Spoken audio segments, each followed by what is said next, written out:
弟兄姊妹平安，今天是2023年7月1号。今天的经文是诗篇13篇，创世纪26章23节到25节，路加福音第17章第1节到第4节。今天要跟大家分享的主题是真实的爱。我们常说，在政治上是没有永远的朋友，或许我们应该说，很少有永远的朋友。在国际间的这种国际关系，大多也都是以国家利益作为思考，因为台湾在明年1月的总统大选还有立委的选举，最近看到台湾的政坛上是一个大动乱。我们不但看到因为想参选总统的这些人，他们的立场摇摆，也甚至看到一些政治人物，或者我们可以说是政客，他们可以为了谋求一官半职而改变了起初的立场，失去了起初的爱。这种以利益挂帅的思考，追求目标的态度，实在是违反了我们所知道的基本人格。不过，似乎也有一些例外的啦2011年日本311的大地震发生之后到现在，一旦有机会，我们就会看到日本人举着布条，拿着纸板，上面就写着谢谢台湾等字样。虽然台湾人对日本的灾难的捐款，正如同台湾人对其他遭受自然灾害的国家或地区一样，都是尽力而为，但是日本人却仍然这样的诚心实意的感谢的心，这10多年来从来没有改变过。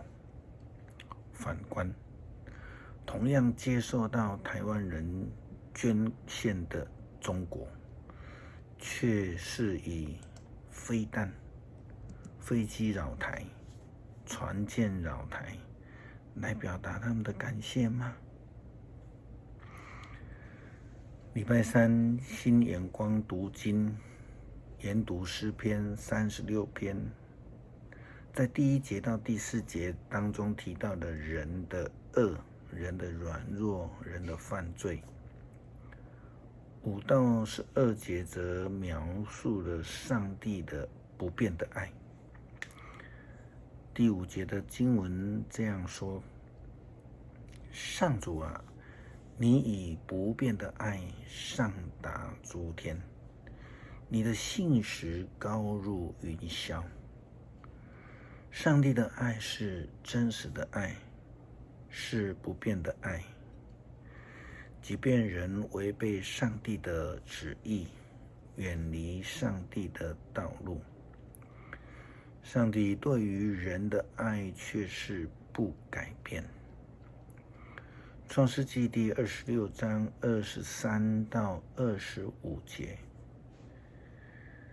圣经这样说：以撒离开那里，搬到别是巴。那天晚上，上主向他显现，对他说：我是你父亲亚伯拉罕的上帝，我与你同在，你不要怕。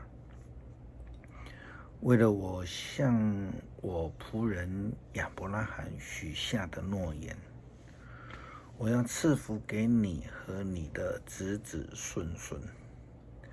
以撒就在那里建造了祭坛，敬拜上帝，然后在那里扎营。他的仆人在那里又挖了一口井。上帝给亚伯拉罕的应许并没有因为他死亡而改变，并且是延续到了他的儿子还有子子孙孙。上帝也应许以撒要赐福给他，如同上帝应许赐福给亚伯拉罕一样。事实上，整本圣经都是围绕着上帝的应许。事实上，基督信仰所写的是以约为基础，这个是上帝给世人的约，来表明他真实的爱，不变的爱。上帝是一位怜悯的主，施恩的上帝，甚至为了要表明他的爱，还赐下了独生爱子耶稣，成为世人的基督，来赐下他的救恩。诗篇36篇所指的上帝，就是一位不记恨、不记仇、满有怜悯的上帝。就如同先知约拿在跟上帝论争的当中，他所说的：“上主啊，在我离开家乡以前，我不是说你一定会这样做吗？就因为这个缘故，我竭尽所能的要逃往他时。我知道你是满有慈悲怜悯的上帝，你不轻易发怒，有丰盛的慈爱，会改变心意，不惩罚人。所以上主啊，让我死吧，我死了比活着还好。”这是约拿书第4章第2节到第3节的经文记载。耶稣基督他也对法利赛人说：“生病的人才需要医生，健康的人不用。”他又说：“我来是为了要拯救罪人，不是为了要救义人。”路加福音的经文也提到耶稣基督的教导。圣经说，耶稣向门徒说：“使人犯罪的事必然会有的，可是造成这种事的人要遭殃了。倒不如用大磨石拴在他的脖子上，沉到海底去。这样比让他使任何一个微不足道的人犯罪还好。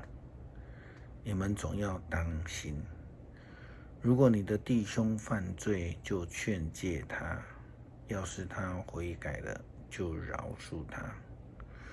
如果他在一天里得罪了你7次，每一次都回头对你说：‘我懊悔了’，你都得原谅他。”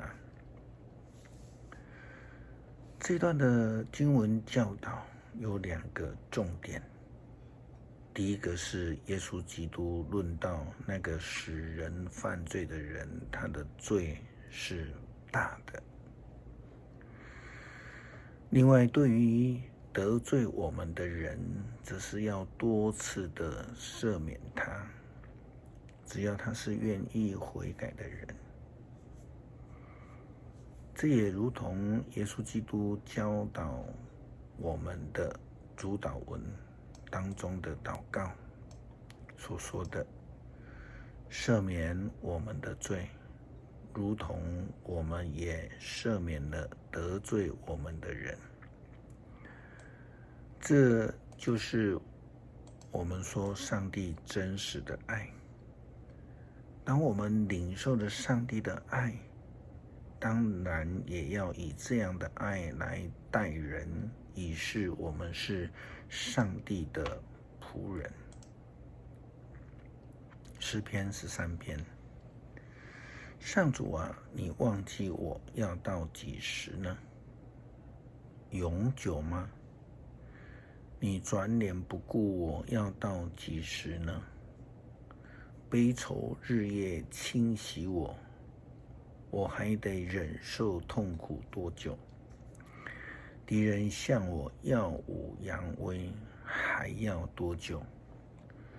上主，我的上帝啊，求你看顾我，应答我，求你恢复我的气力，使我免于死亡。